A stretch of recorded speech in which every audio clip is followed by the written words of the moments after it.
Déjà, nous commençons avec la nomination du nouveau Premier ministre. Alors, comment trouvez-vous le choix du président de la République, son Excellence Félix Tshisekedi Tshilombo? Vous savez, le président de la République, le président de l'Union africaine, c'est un chef de l'État visionnaire pour ce pays, pour son peuple. Je crois que son choix ne doit qu'être magnifique. Et il a opéré un choix dont le peuple attendait depuis son avènement aux affaires. C'est le Premier ministre qu'il faut. Alors le Premier ministre qu'il faut, bon, restons un peu à la nomination, hein, et ça pose un peu problème. Comme vous êtes cadre de l'IDPS, nous aimerions que vous puissiez expliciter à la population. Il y a d'autres qui disent, bon, le président de la République a eu le temps de consulter son prédécesseur pour nommer le Premier ministre. C'est un choix venant du FCC. Alors, est-ce que vous pouvez un peu fixer l'opinion congolaise? Bon, laissons les revers continuer à arriver.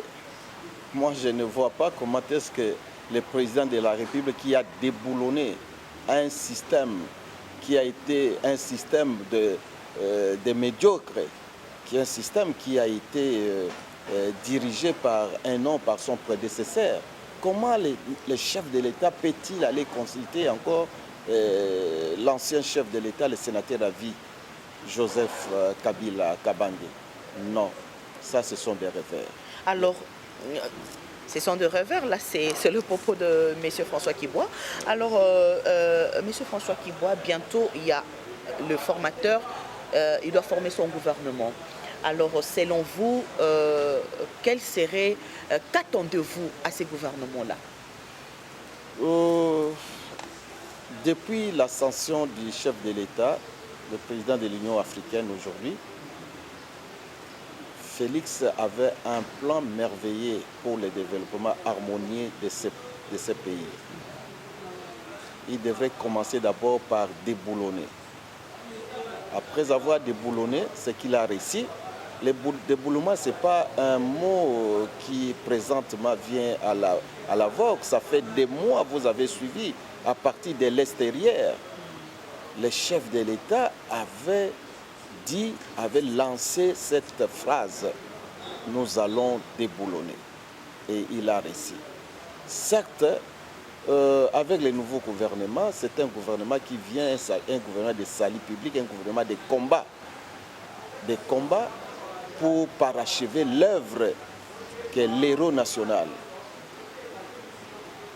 Le professeur, le docteur Etienne Tshisekedi Wamulumba n'a pu le faire. Quand il a lancé le slogan avant les élections de 2011, les élections qu'il avait gagnées complètement, le peuple d'abord, cette phrase là-bas est restée immortelle. Et comme vous le savez, chez nous, il y a un langage qui dit « Moi, Nankoy, Azali Nkoy ». Aujourd'hui, Félix a accédé aux affaires, il doit parachever cette œuvre-là. Et c'est ce qu'il est en train de faire. Je crois qu'avec ce gouvernement là-bas, il n'aura plus de peau de banane, il n'aura plus de crocs à jambes, il n'aura plus des esquisses. Nous allons aller vers... Et là, c'est pour moi l'occasion de vous dire, madame, que depuis tous les prédécesseurs du chef de l'État actuel, je voulais parler de Joseph Kabila, de Joseph Kasavubu, je voulais parler de Mobutu Sese Seko Kuku Ndouaza Banga, je voulais parler de Laurent Kabila, je voulais parler exactement de Joseph Kabila Kabange. Aucun chef de l'État n'avait la vision que Fachi a aujourd'hui. Aimer son peuple. Et quand on aime son peuple, on doit tirer les forces à travers la parole de Dieu. Vous êtes témoin, vous avez vécu ce qui s'était passé au stade des Martyrs, où le chef de l'État a dédié ce pays, cette nation, entre les mains de Dieu. Vous avez vu les retours des bonnes relations avec Israël. Vous avez vécu tous les discours prononcés par l'actuel président Félix Antoine Tshisekedi Tshilombo, Fachi comme valeur ajoutée. Donc je pense que le chef de l'État aujourd'hui, c'est pour augurer une ère nouvelle, pour arrêter tout ce qui s'est passé avec tous les médiocres que nous avons connus dans ces pays. Donc le peuple doit attendre à beaucoup de résultats. Le peuple doit attendre à beaucoup de résultats avec l'union sacrée, l'union sacrée, hein, je pense. L'arrivée de l'union sacrée, il y a eu plusieurs, maintenant le président de la République a une majorité absolue. Alors la population déjà ne veulent pas ou ne veulent plus un gouvernement éléphantesque. Alors avec la participation de tout le monde, avec cette majorité qui a eu la contribution, l'apport de plusieurs partis politiques, alors quel serait le sort de ce gouvernement-là? Est-ce que ça sera le même gouvernement avec un grand nombre ou le gouvernement sera réduit, mais vous ne trouvez pas qu'il y aura un peu de tiraillement? L'autre n'est pas engagé ou encore n'est pas nommé. Le chef de l'État vient d'annoncer les couleurs en nommant l'actuel Premier ministre, son Excellence, le Premier ministre Sama, que je profite de l'occasion à travers votre chaîne pour présenter toutes mes félicitations chaleureuses. Il y a un politicien congolais, Olivier Kamitato, qui a bien réagi aux premières heures de sa nomination. Et là, j'en félicite également. Alors, je voulais dire ici, le gouvernement que le peuple attend, ce n'est pas le problème d'être un gouvernement éléphantesque ou les nombres réduits ou pas. C'est un gouvernement des combattants. Un gouvernement des patriotes. Chacun a son secteur, travailler pour le peuple d'abord. C'est ça qui a manqué. Vous croyez, le gouvernement,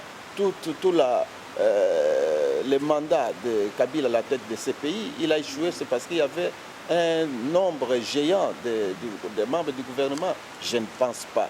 C'est parce qu'il y avait trop de médiocres. Les gens qui n'aiment pas ce pays.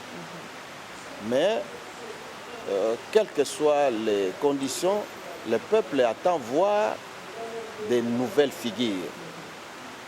Pas des personnes qui ont commencé à être ministres à l'époque des musées, à l'époque voire même de Mobutu, à l'époque ici de Joseph Kabila, et qui reviennent, ils n'ont pas une autre cahier de charges à brandir.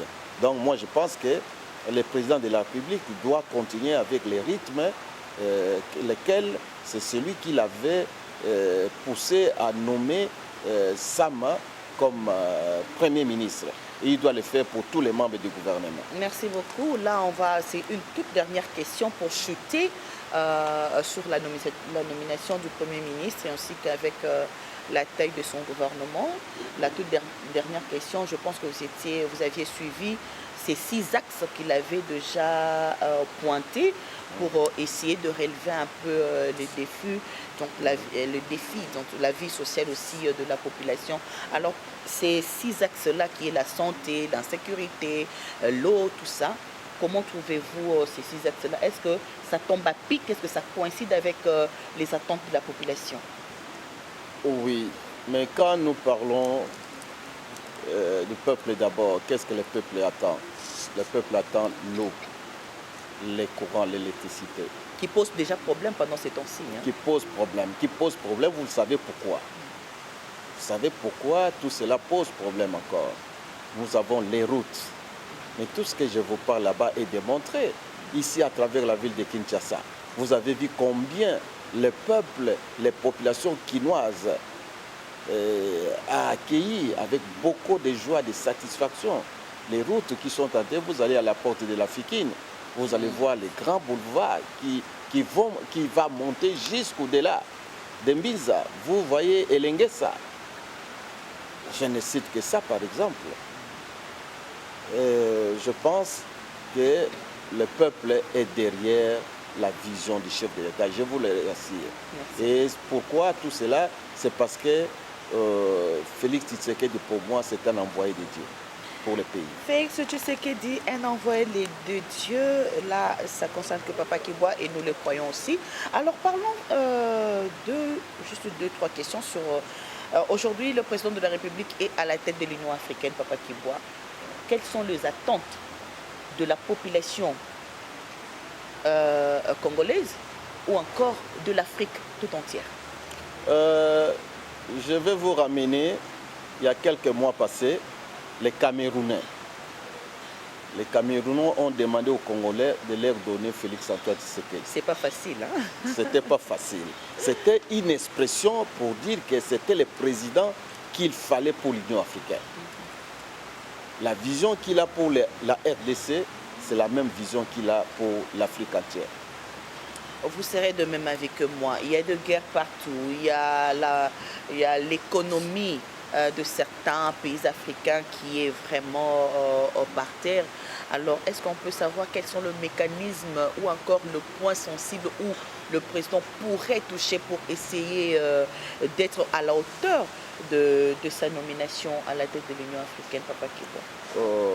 Nous devons d'abord ici, à travers la RDC, dire une chose, c'est la cessation des hostilités qui se passent à chaque instant, chaque minute à l'est de notre pays.